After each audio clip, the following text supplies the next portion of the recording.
My son Hillel was heartbroken, and now I am. My son Hillel had studied in yeshiva in Israel, in Yeshivat Ma'aleh Gilboa. And this afternoon he learned that one of the students of the yeshiva, who had been in the yeshiva the year ahead of him, Yuval Heyman, was killed in battle. And I am heartbroken because it's wartime, but I think it's important for us to point out, particularly to those in the media, those who are outside of the Jewish community, that every single member of this Jewish community has a friend or a member of family in Israel.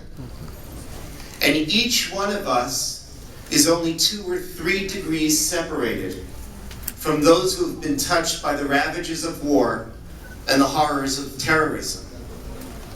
It's important for people outside of our community to understand that this is a family matter. And we're heartbroken about what's going on. But the message tonight simply is this: Israel needs our support, and we support Israel.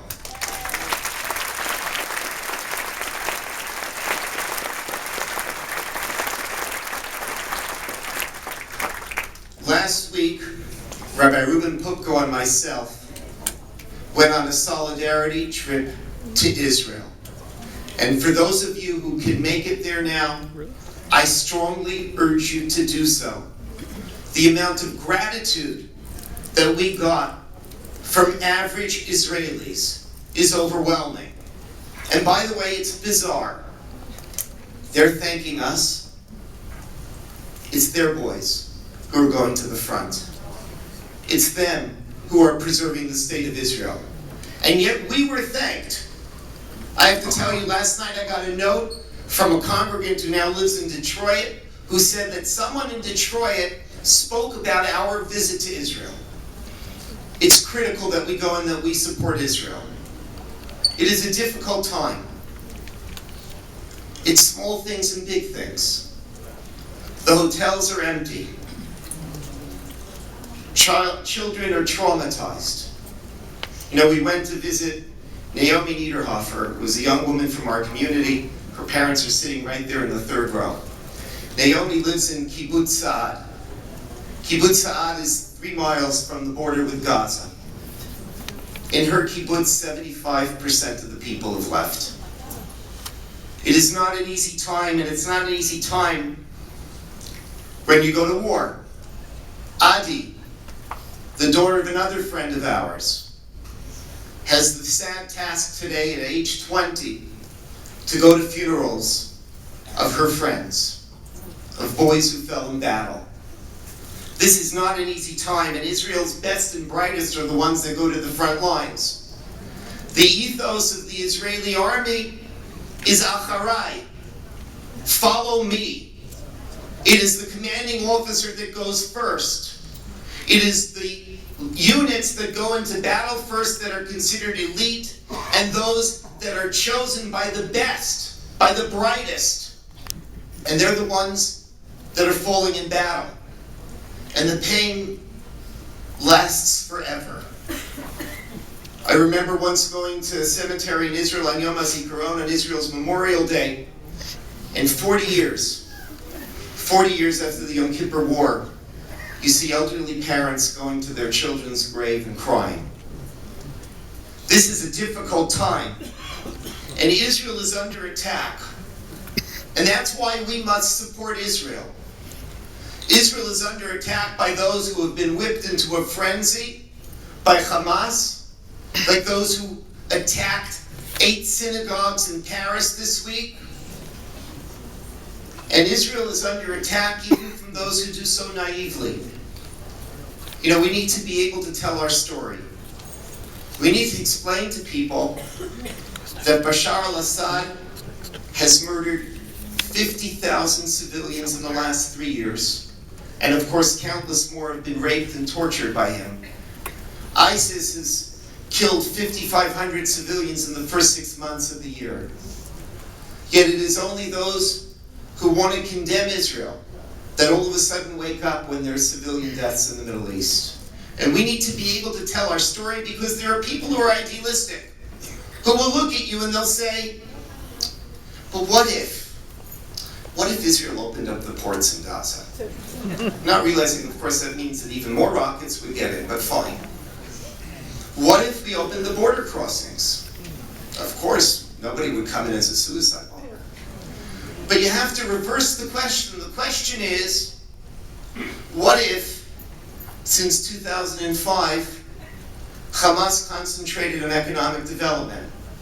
What if all of that concrete that's being used to build underground tunnels to attack small cities and small kibbutzim on the border, what if all of that concrete was used to build buildings? What if all of the iron, all of the metal that's being used to assemble rockets were used to build factories? What if Hamas had chosen peace? What would Gaza look like now? And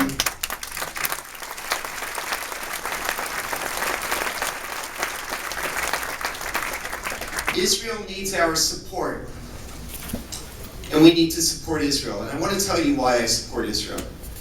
Tonight I'm not going to offer you a quote from the Talmud or from the Bible. I'll just offer you a quote from the immediately previous Prime Minister of Gaza, Ismail Haniyeh. One of his favorites. It's actually a motto almost of Hamas, in which he talks about how Hamas loves death more than the Israelis love life.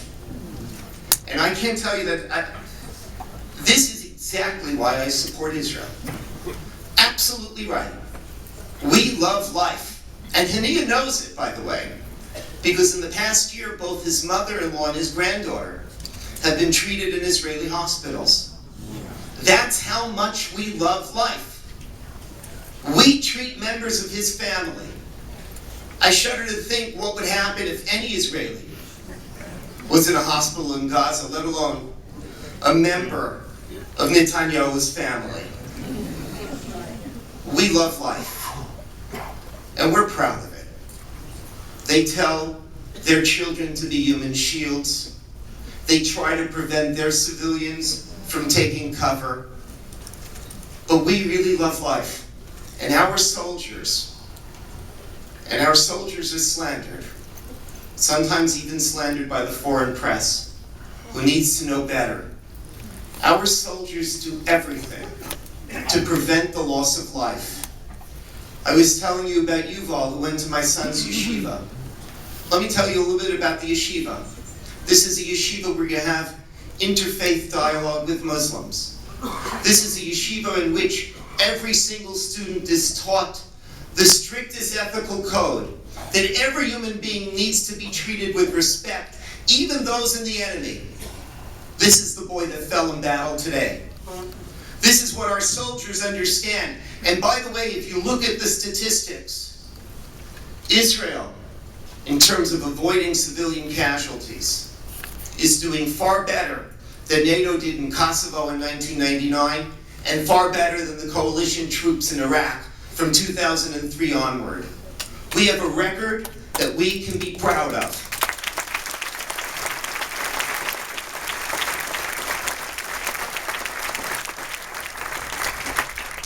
And that is why I support Israel. Of course, there are the values of democracy and human rights, and Israel is the only democracy in the region, which is why our Prime Minister has taken such a firm stand on behalf of Israel when she fights with terror. But I'll tell you why I love Israel. I love Israel because of the way it loves life. The Consul General was talking about the funeral of Sean Carmeli, in which everyone came to support his parents. That is loving life. In a recent visit to Israel, I went to visit Ben Gurion University. My youngest daughter is a diabetic. I went to visit a researcher who is working on a possible therapy that will be a game changer in terms of diabetes. And I want you just to think about this for a moment. when Israel is not distracted by war, what is she doing? She's curing diabetes. She's bringing life to this world. Yes, Israel loves life, and that's why I love Israel.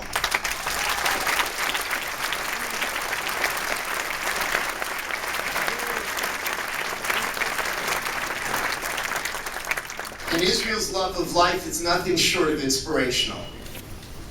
So I go on a trip into what some people, perhaps in an exaggerated fashion, at least in my mind, I go on a trip last week to a war zone, or at least that's what the press calls it. And what do you see in this quote-unquote war zone? You see construction cranes. You go to the city of Ashkelon that's been hit by dozens upon dozens of rockets, and they're building houses by the beach.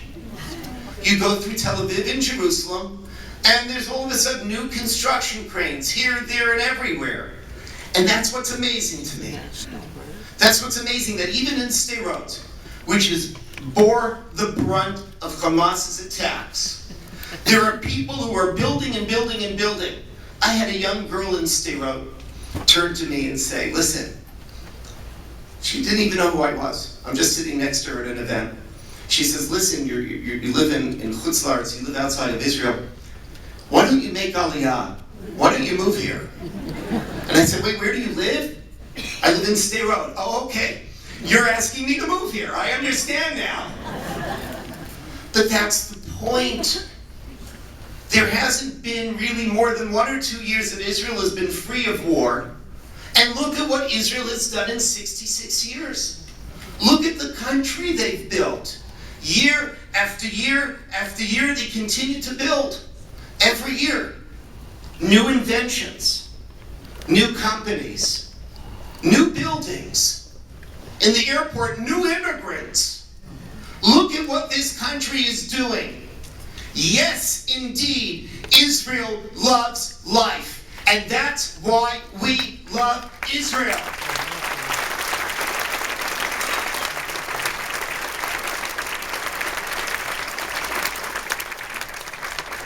And it's precisely because Israel loves life that Israel is stronger. There have been other Hamases before. We've spent 2,000 years in exile, and we've dealt with the worst of humanity. We've dealt with people who were dedicated haters, dedicated anti-Semites. And guess what? We're still here, and they're not. And that's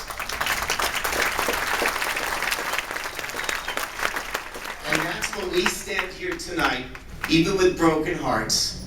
We stand here tonight proud of the fact that we love life, and that's why we're here, and that's why we're able to say, Am Yisrael Chai.